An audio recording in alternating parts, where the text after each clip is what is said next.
to Lesson 12 by Chess Achieves. In this lesson, we'll be learning about defenses to an attack.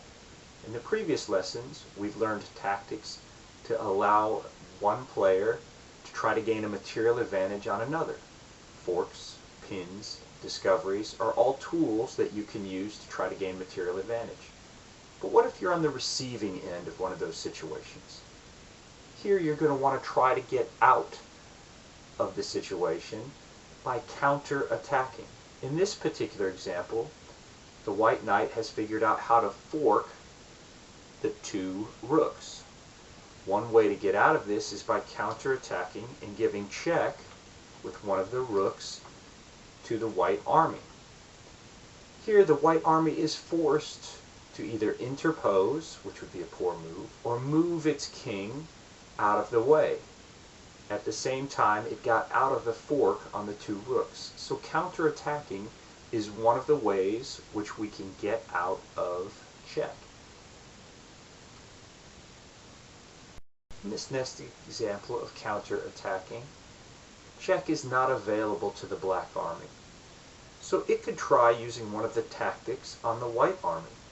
In this case, it's possible for the black army to try to pin the knight on the b5 square by moving its rook to a5. Now, if the knight were to take the other rook, the black rook on a5 could then take the white rook on h5. Earlier, we learned that if your king is under attack, you only have three ways to get out of the attack. Capture the piece that's attacking you, interpose, or move out of the way. But when a regular piece is under attack, you have an additional choice. Besides counterattacking, you can also consider cover. In the example shown here, the black army is now attacking the white pawn on the e4 square, but it's the white army's turn. The white army could choose to capture the piece that's attacking him, which would be a good move. The new concept we introduce is called cover.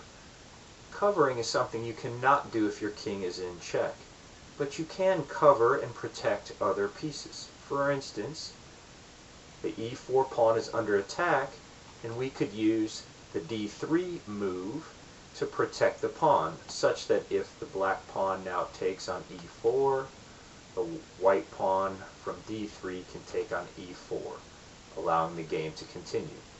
So you can have pieces protecting other pieces. Back to the original position, you could also consider simply moving past the threat.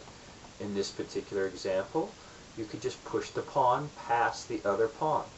Not the best move in this case, but would be acceptable.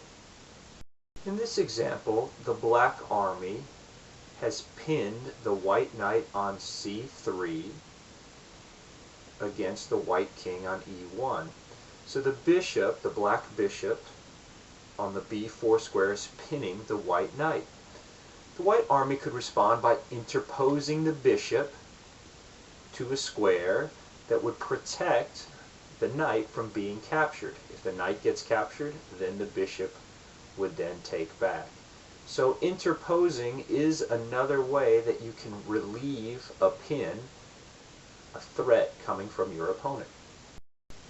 In summation of today's lesson, when your opponent is threatening your pieces, there are a number of choices you have in order to remove the threat.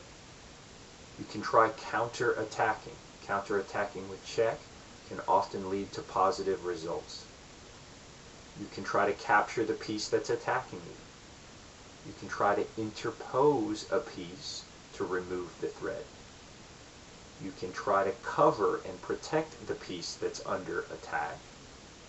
Or you could try to move past the threat.